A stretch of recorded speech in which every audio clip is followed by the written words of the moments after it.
Me da gusto saludarlos, ¿verdad? Porque yo en la experiencia que llevo desde antes como educador, yo soy religioso salesiano, tal vez han oído hablar de San Juan Bosco.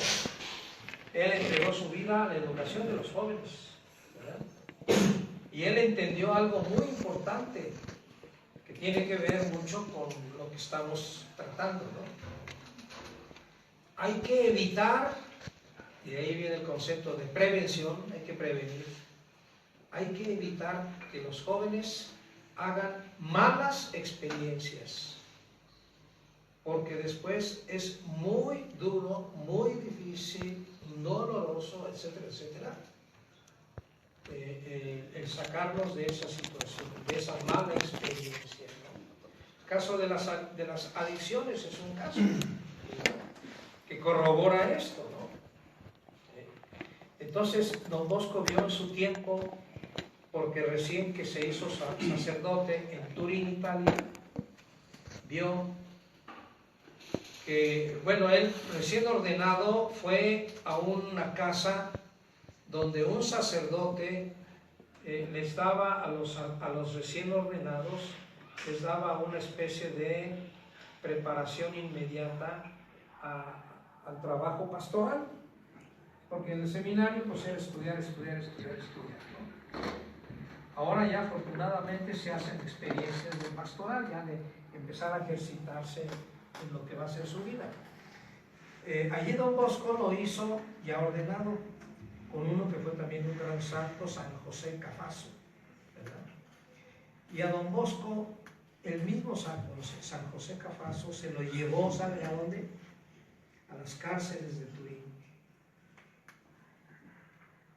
Él era capellán de los condenados a muerte. Existía la pena de muerte en el 1800 y que serían 40, ¿verdad? Entonces, San Juan Bosco, que ya desde chamaco había sido muy amiguero y ya había trabajado con muchachos, con jóvenes y demás, la vida es muy interesante. Resulta que allí vio que había muchos jóvenes, incluso alguno con pena de muerte, había sido un asesino y había sido ese. Y dice, ya nomás, si hubiera habido alguien que se hubiera cuidado de ellos para que eran más jóvenes.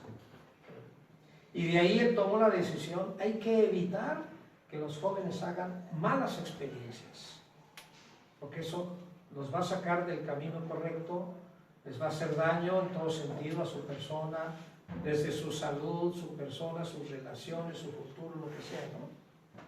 Y entonces se dedicó a eso y empezó a hacer esto que se hace aquí, ¿eh? Pero él lo hacía primero de manera abierta, en el sentido de que él andaba buscando a los muchachos, algunos huérfanos. En aquel tiempo había muchas guerras, era el periodo en que apenas se estaba logrando por un lado, la unidad, ¿cómo se llama? La constitución de las naciones europeas. Había monarquías, ya había habido revolución, la revolución francesa y otras cosas. Y había muchas guerras. Napoleón quiso apoderarse de toda Europa, hizo guerras con todo el mundo, Napoleón. Llegó a ser emperador. Y después le fue mal, ¿verdad? Y después cayó en desgracia y acabó mal. Pero bueno. Entonces, ¿qué pasó? Pues había muchos huérfanos que no tenían papá porque en la guerra habían matado, habían muerto, lo que fuera. Entonces, esta gente andaba en la ciudad, en las grandes ciudades, buscando trabajo. Y entonces él los andaba buscando, pues tú, pues yo ando de peón de albañil, yo trabajo en un taller de esto, y así todos, y él los andaba buscando y los invitaba a reunirse los domingos. Así como usted se reúne aquí, los domingos, y no tenía dónde. Bueno, nos vemos en el jardín tal. Hasta en una ocasión le prestaron una capilla del panteón, hasta allá los fue a reunir porque lo corría de un lado y lo corría del otro, porque ya eran muchos muchachos los que él reunía, cientos que reunía cada domingo, y tenían miedo porque pensaban que don Bosco iba a organizar una rebelión. Y Entonces le mandaban policía a ver qué pasaba, en qué andaba don Bosco, qué hacía con los muchachos. No, él lo que hacía era darles catecismo, celebrarles la misa, organizarles los juegos y darles de comer el domingo. Y el próximo domingo nos vemos en tal parque. Y fue creciendo el número hasta que ya consiguió una casa donde ya empezó a tener los primeros que no tenían familiares, andaban sueltos ahí en la ciudad.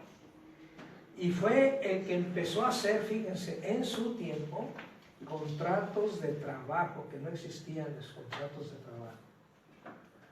Ahora es muy común que todo el mundo tiene un contrato, ¿no? Él les hacía contrato de trabajo, iba con el dueño del taller o de la obra, y a ver, tú tienes este muchacho, yo soy su, como decir, su tutor, ¿verdad? ¿De qué trabajas? A ver, y tú vas a respetar este horario, vas a respetar su dignidad, los derechos humanos, ¿verdad? Vas a esto, al otro, etcétera, y yo voy a estar viendo que gane su sueldo, etcétera, ¿no? Hasta que ya finalmente él pudo hacer una obra y tener talleres para enseñarles algún oficio y prepararlos mejor al trabajo. Y luego también, bueno, creció tanto que llegó a tener cerca de 900 internos en todos lados. Y así surgió la obra salesiana, que ahora está en 156 países. La obra salesiana de San Juan Bosco en 156 países, con esa idea.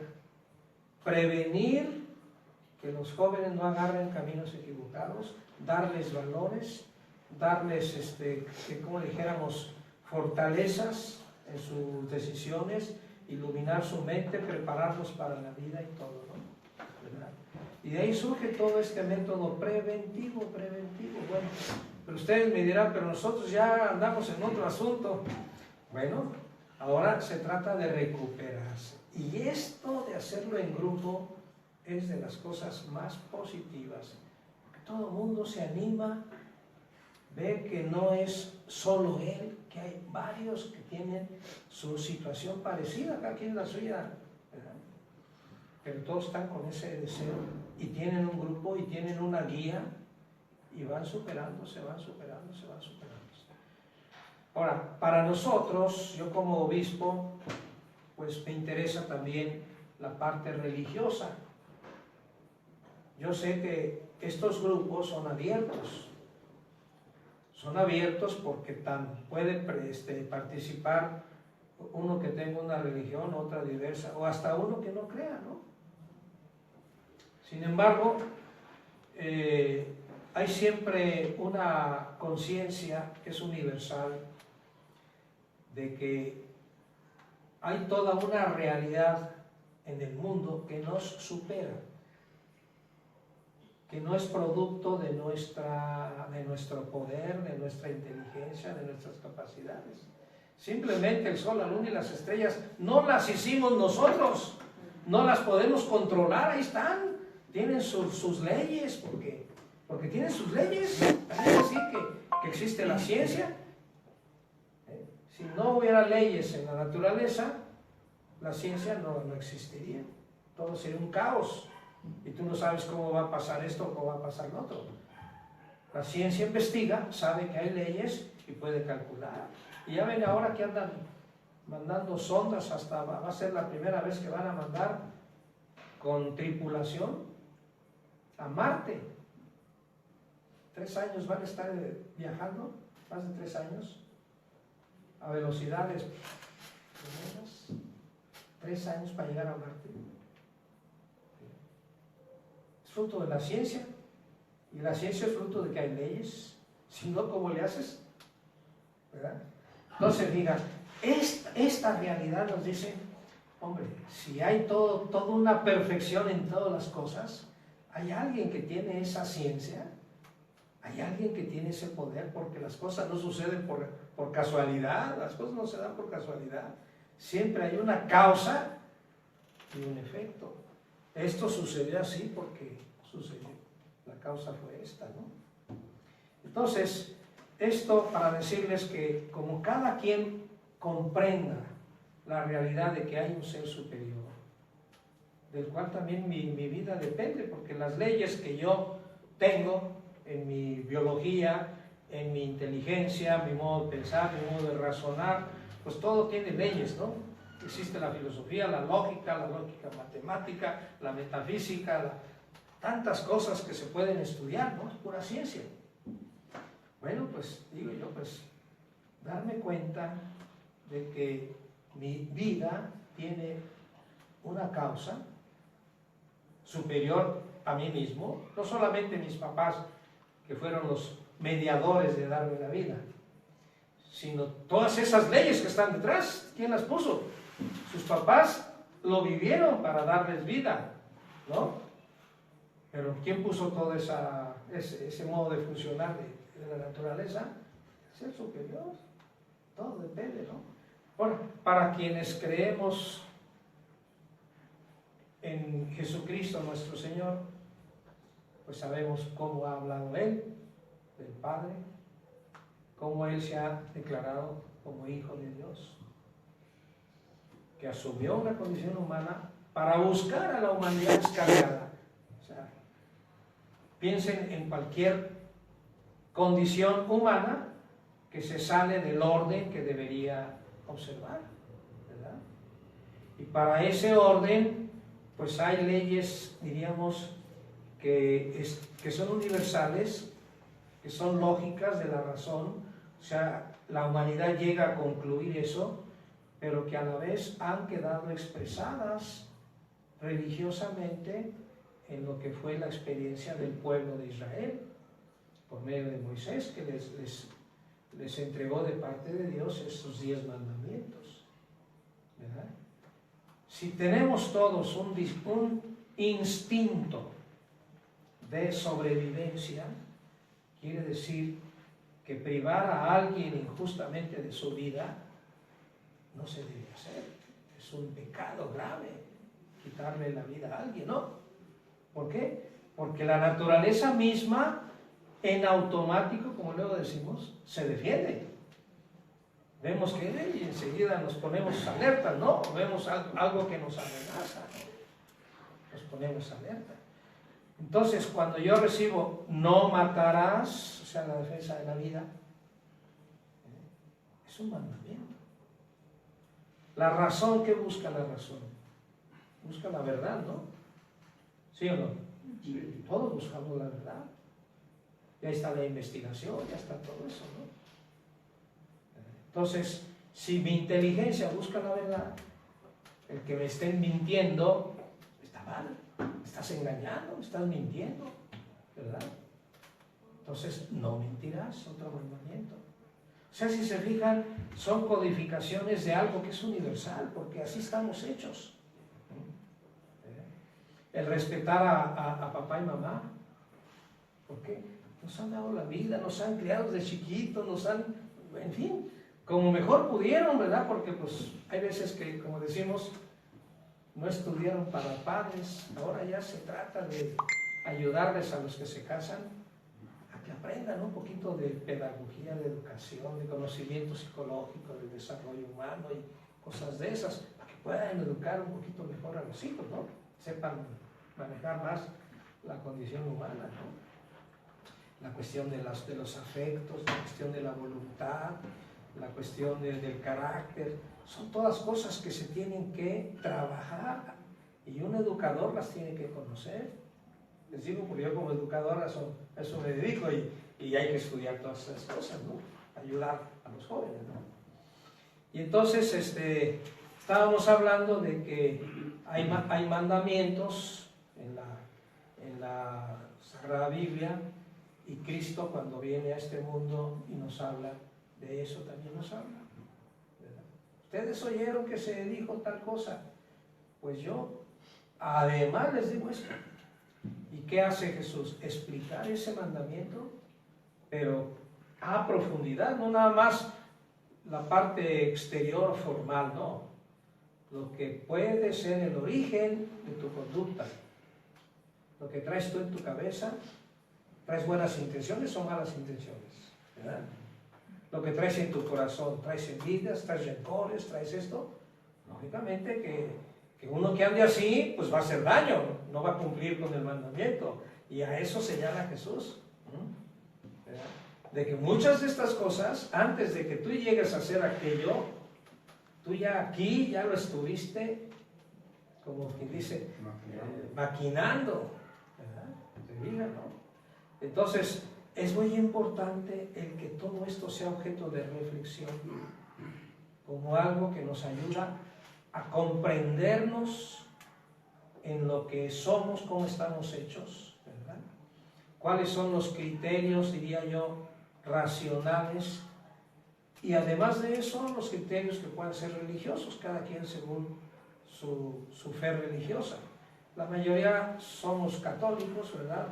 O creemos en Cristo, o manejamos la Biblia, pues eso nos puede servir también. ¿Para qué? Como una palanca más para ayudarnos a la superación, ¿verdad? Entonces, pues yo les echo porras, porque de veras es algo, que dijera yo, extraordinario, ¿verdad?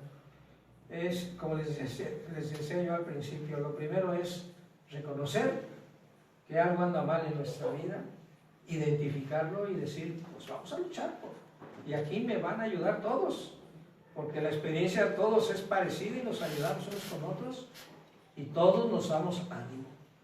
Y hay siempre guías, de repente tienen una conferencia, una charla, de repente hay algún manual, hay alguna disposición, y eso va creando una fortaleza como capacidad de decisiones, de voluntades, ¿verdad? Sobre todo para que cuando a veces las cosas se vuelven hábitos, pero no buenos sino malos, el ir contracorriente, porque el hábito me empuja para allá y yo tengo que empujar al revés, cuesta trabajo. Entonces, para crear hábitos buenos, y los hábitos buenos se llaman virtudes. A veces tenemos idea de la virtud no muy exacta. Virtud, ¿saben qué significa? Viene de una palabra latina, el idioma de los romanos. El idioma de los romanos se llama latín porque ellos habitaban la zona de Roma. En los tiempos antiguos se llamaba el Lacio. De ahí vienen los latinos, y Roma es la capital, la ciudad, y ahí se origina el imperio, ¿no? Etcétera, ¿no? Bueno, en el idioma de los romanos, virtus, ¿saben qué significa? Significa fortaleza. ¿Se fijan? De manera que un soldado virtuoso es un soldado fuerte, dispuesto a la lucha, ¿verdad? Virtus es fortaleza. Cuando se aplica esto en el control de sí mismo, porque ahí el enemigo soy yo, y mi inteligencia y mi voluntad son los que tienen que controlar mi yo, ¿verdad? Yo necesito fortaleza. Esa es la virtud. Cuando yo llego a tener tal fortaleza de decir, no voy a hacer esto porque tengo la certeza de que me hace daño a los demás, ofendo a Dios o lo que sea, esa fortaleza se llama virtud, porque ya tengo capacidad, fortaleza, para obrar correctamente. Ya no tan fácilmente me dejo llevar. Pongamos, por ejemplo, yo digo, yo no voy a dar mordida, aunque me cueste, no voy a dar mordida. Pero a las primeras de cambio, no, que mira, que que el otro, bueno, ándale, pues ya. Pues ahí empiezo yo a ceder, ya no tengo fortaleza para decir, no voy a dar mordida, ¿verdad? No voy a hacer las cosas chuecas. Las voy a hacer como debe ser, legales, ¿verdad? Correctas. Y se llama virtud esa fortaleza para mantenerse uno en la decisión. Esas son las virtudes. Prudencia, justicia, fortaleza, templanza, y así todas estas son las virtudes cardinales, lo que más necesitamos para dominarnos a nosotros mismos. ¿Te digan? Y ese ejercicio, la voluntad se va fortaleciendo. Y si a eso le agregamos que le pedimos a Dios, ayúdame, que quiero salir de este atolladero, ayúdame, Señor. Ayúdame. Bueno, yo los dejo y ánimo, a ver si por aquí llego otra vez, paso a saludarlos. ¿Sale? A ver, pues.